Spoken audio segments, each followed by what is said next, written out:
Welcome to the deep dive. We take stacks of information, dig right in, and pull out the most powerful insights just for you. Today, we're diving deep into something pretty fascinating.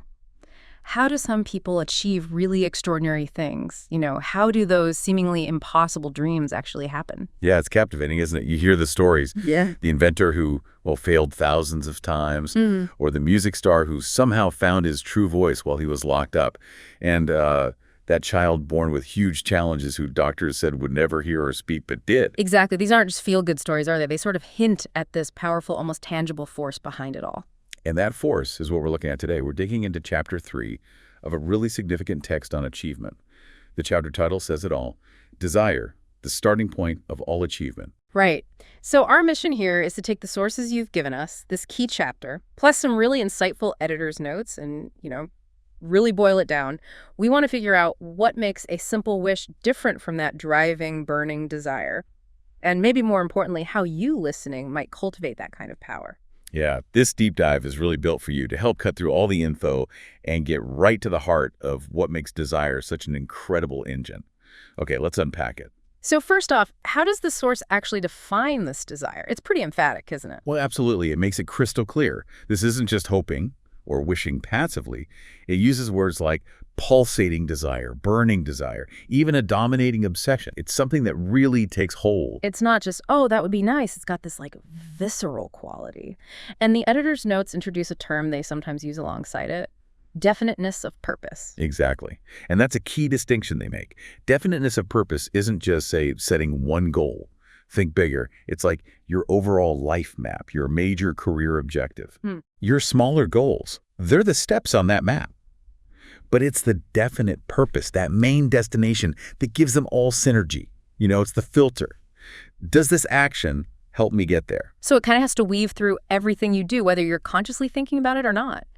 Where do we see this kind of intense desire in action? The source gives some great examples. Well, really powerful ones. One that really jumps out is Edwin C. Barnes. He shows up at Thomas Edison's office, literally hopped off a freight train, probably looked like he had nothing. Right. But here's the thing. He wasn't there just begging for any job. His desire, his obsession, was laser focused. Become Edison's business associate. And the book really stresses his mindset, doesn't it? He apparently thought, I will see Edison and put him on notice. Put him on notice that I've come to go into business with him. I mean, the confidence. And it seems he burned all bridges. No backup plan. It was literally win or, perish. And the amazing part, it wasn't instant success. The source points out it took 5 whole years. 5 years before that specific opportunity, the one he knew was coming, finally appeared. Wow, 5 years is a long time to hold on to that belief. Right. To everyone else, he was just, another guy working there. But in his own mind, from the very first day, he saw himself as Edison's partner. That definite desire, that burning obsession, that's what kept him glued to it until the chance showed up. That whole burning the ships idea is such a strong image. It makes me think of that other analogy in the source, the warrior landing on enemy shores. Yeah, ordering the boats burned. Exactly. No going back. You absolutely have to win because retreat isn't even an option anymore. It's presented as the only way to keep that burning desire to win fully stoked, eliminate the escape route. And then there's the story of Marshall Field after the huge Chicago fire in 1871. Total devastation. Other merchants saw the ruins, threw up their hands and said, okay, let's leave, find somewhere easier. But Field, he stood there amidst the rubble and basically declared, nope, we rebuild right here, and we build the world's greatest store. No matter how many times fire might try to stop him. And look at the legacy of Marshall Field's. It's proof. The source really uses that contrast, staying, rebuilding with that burning desire versus packing up when things get tough, as the core difference between success and failure. So it comes back to this. Almost everyone wishes for money or success, but the source is adamant. Wishing alone gets you nowhere. Absolutely. It takes that definite, almost obsessive desire, plus a solid plan, and that kind of persistence that just refuses to see failure as final. Okay, so we've seen the power of this intense desire in these stories, incredible stuff. But how do we actually get there? How do we go from just wanting something to having that level of, fire? Well, thankfully, the chapter doesn't just leave us inspired. It lays out a map. A very definite, practical method. 6 steps to, as it puts it, transmute desire into its financial equivalent. But really, these apply to any major goal. All right, let's break them down. Step 1. Fix in your mind the exact amount of money you want. Specificity is key. No vague, lots of money. Right. A precise number. And the source kind of hints there's a deep psychological reason for that, which we'll probably touch on more. Okay. Step 2. Figure out exactly what you intend to give in return for that money. The source is really firm on this no free lunch. The idea of something for nothing is out. Makes sense. Step 3. Set a definite date, a deadline. When do you intend to have this money? Focuses the mind, right? Yeah. Step 4, create a definite plan to get there. And here's a kicker. It says begin action at once, ready or not. Don't wait for perfection. Yeah, that start now bit is crucial. Step 5, write it all down. Clearly, concisely. The amount, the date, what you're giving, the plan. Get it on paper. And then step 6, this one seems really central. Read that written statement aloud, twice a day. Once before bed, once when you wake up. And this is the critical part of step 6. As you read it, you have to see, feel, and believe you are already in possession of it. That's the tough part for a lot of people, isn't it? How can I see myself with something I don't have yet? Exactly. And the source anticipates that skepticism. Its answer, it loops right back to burning desire. If you want it intensely enough, so much that it's become that dominating obsession, then convincing yourself you will get it. Well, the source implies it won't actually be that difficult. Your desire fuels the belief. It's like the desire itself makes the belief possible. Kind of. And it's not just the author saying this. The source notes that Andrew Carnegie, who went from dirt poor to mega rich, fully endorsed these steps. And Thomas Edison apparently reviewed them and agreed, said they're essential for achieving any worthwhile goal, not just money. And the modern editor's notes really back this up, don't they? They connect it to what we understand now about psychology. Totally. They point out that, modern motivational gurus, coaches, they use basically the same techniques. It confirms there's a real psychological power here. Things like autosuggestion, maybe. Autosuggestion, self-hypnosis, what we now often call creative visualization. Yeah. Being specific, writing it down, repeating it aloud. These aren't just random rituals. They tap into how our minds work. But the editor also gives this really direct, almost blunt piece of advice. Yeah. They anticipate you, the listener, thinking, okay, I get the concept. I don't really need to write it down like a school kid or chant it out loud. I'm smarter than that. Yeah. And the editor's response is basically, just do it. Simple as that. They remind us that many of the super successful people we admire, they didn't just get the idea. They actually did these seemingly simple, maybe even slightly embarrassing things. It's like, if Hill said it, psychologists confirm it, and successful people across generations did it, maybe we should just try it instead of thinking we know better. Precisely. The editor stresses, these steps don't require backbreaking labor or tons of formal education. What they do require is imagination and belief. Enough to really grasp that big achievements, whether it's wealth or something else life-changing, they don't just happen by luck or wishing. You need that. What was the phrase? White heat of desire. Yeah, that white heat of desire and genuine conviction that you will achieve it. And this whole principle, it stretches way beyond just money, right? The source talks about the power of big dreams in general. Absolutely. It makes a point that the world always needs new ideas, new leaders, better ways of doing things, and the key quality for someone who's going to make that kind of difference. Definiteness of purpose, knowing exactly what you want coupled with that burning desire. It's about seeing opportunities others miss, those unseen forces, and figuring out how to turn them into something real, building things, creating things. And it encourages you, listening right now, don't be afraid to be a dreamer. If your dream feels right, if you believe in it with that kind of intensity, go for it. Don't let the naysayers shut you down. But it also gives a dose of realism here. It says temporary defeat isn't just likely, it's pretty much guaranteed. Yeah, that's a crucial point. But here's the twist.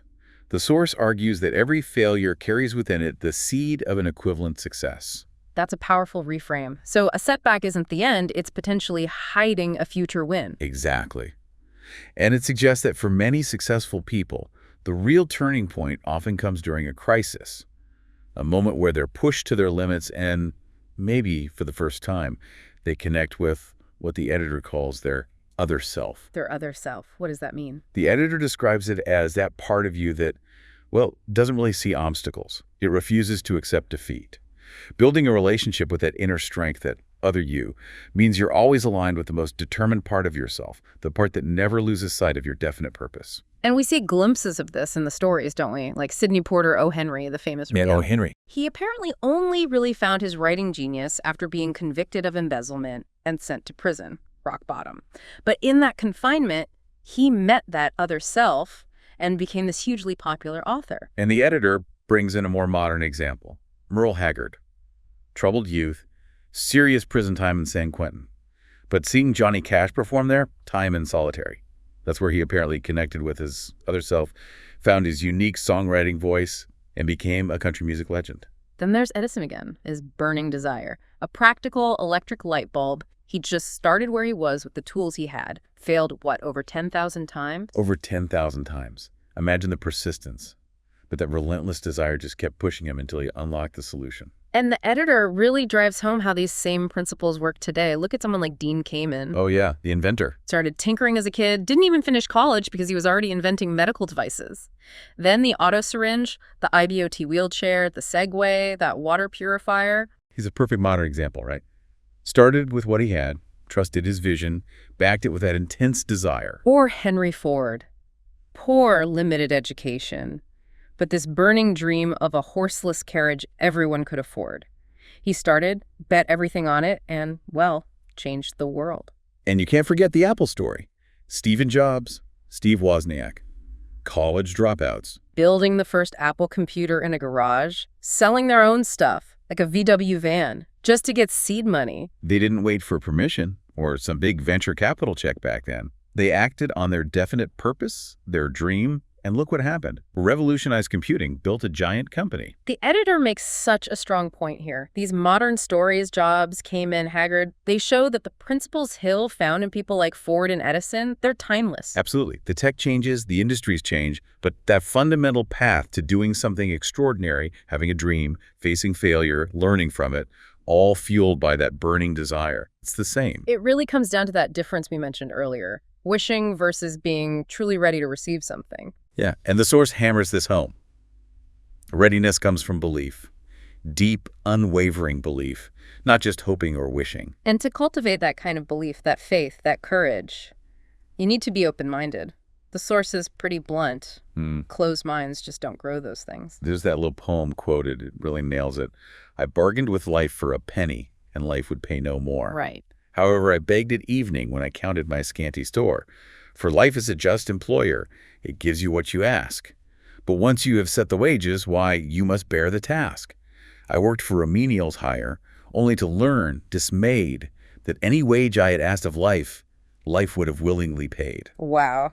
That hits hard. You get what you truly desire and believe you deserve or can achieve. Aim low, get low, aim high. And that burning desire combined with belief can actually take you there. Okay, maybe the most powerful illustration of this entire principle, the one that really feels personal in the sources, the story of the author's own son, Blair. Ah, yes.